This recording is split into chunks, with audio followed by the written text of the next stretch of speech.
দেশের বস্ত্র খাতকে চাঙ্গা করতে সুতা ব্যবহারে নগদ সহায়তা ১.৫% থেকে বাড়িয়ে ৫% করেছে সরকার। এতে সরকারের আনুমানিক ৩.৫ কোটি টাকা ব্যয় হবে। তবে খাত সংশ্লিষ্ট ব্যক্তিরা বলছেন, নগদ সহায়তা বাড়ানোর সরকারের এই উদ্যোগে দেশের স্পিনিং মিলগুলো ঘুরে দাঁড়াবে সামান্যই। তার কারণ, গ্যাস বিদ্যুতের সংকটের পাশাপাশি তারল্য সংকটে ভুগছে এই খাতের বেশিরভাগ কারখানা।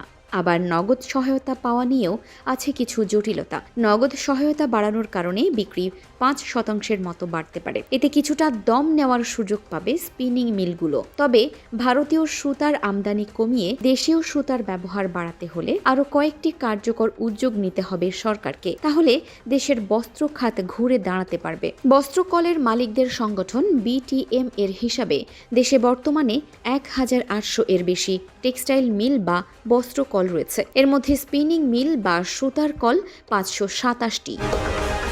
খাতটিতে মোট বিনিয়োগ প্রায় ২,৩০০ কোটি মার্কিন ডলার। নিট পোশাক শিল্পের ৮০% এবং ওভেন পোশাকের প্রায় ৪০% সুতা সরবরাহ করে স্থানীয় বস্ত্রকল। জাতীয় রাজস্ব বোর্ডের NBR তথ্য অনুযায়ী গত ২০২২-২৩ অর্থ বছরে ১৪,৪১০ কোটি টাকার কটন সুতা আমদানি হয়েছিল। পরের অর্থ বছর তা বেড়ে ২১,১৪২ কোটি টাকায় উন্নীত হয়। আর ২০২৪-২৫ অর্থ বছরে আমদানি হয় ২৬,৭০০ কোটি টাকার সুতা। সর্বশেষ বিদায়ী অর্থ বছরে ২৫,৮৬৪ কোটি টাকার সুতা আমদানি হয়েছে।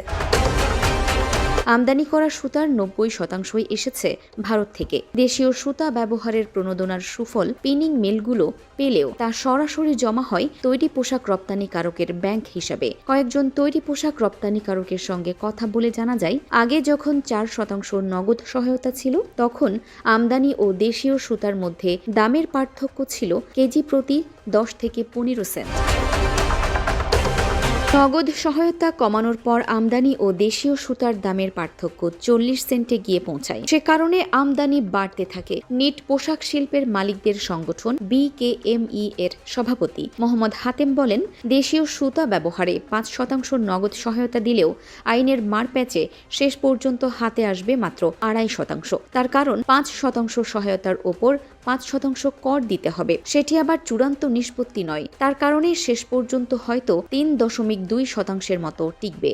এতে সুতা আমদানি খুব বেশি কমবে না। কর প্রত্যাহার করার পাশাপাশি নগদ সহায়তা প্রাপ্তি সহজ করতে হবে। প্রয়োজনে রপ্তানির পরই নগদ সহায়তার অর্থ দিতে হবে এবং বস্ত্র খাতকে টিকিয়ে রাখার পাশাপাশি তৈরি পোশাক শিল্পে মূল্য সংযোজন বাড়াতে হলে বিভিন্নভাবে সহায়তা করতে হবে। সুতা আমদানিতে বন্ড সুবিধার অপব্যবহার রোধ এবং দেশি ও বিদেশি ঋণপত্রের শর্তও সহজ করতে হবে।